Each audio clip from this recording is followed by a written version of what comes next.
এতিয়া মিত্ৰজোঁট মানে মিত্ৰজোঁট যেতিয়া বহুতকেইটা দল লগ লাগি পেলাই মানে কাম কৰোঁতে এইবিলাকৰ মাজত কৰ্মীবিলাকৰ মাজত অলপ তেনেকুৱা ডিফাৰেঞ্চটো থাকিব।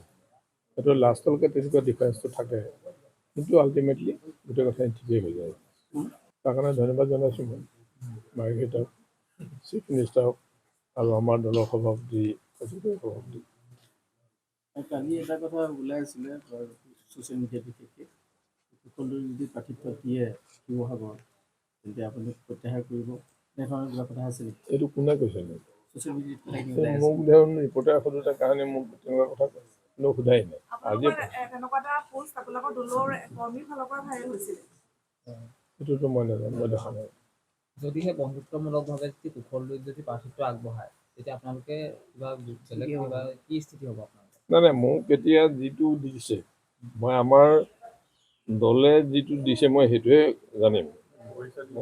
দলে মোক মানে শুভেচ্ছা দি পঠাইছে আৰু ভাৰতীয় জনতা পাৰ্টি আৰু AJP মানে আলোচনা বিলোচনা হৈ তেওঁলোকে যিখিনি প্ৰাৰ্থীক ঠিক কৰি পেলাই চহী তহী কৰি পঠিয়াইছে সেইটোহে মই মানিব পাৰোঁ, নহয় জানো?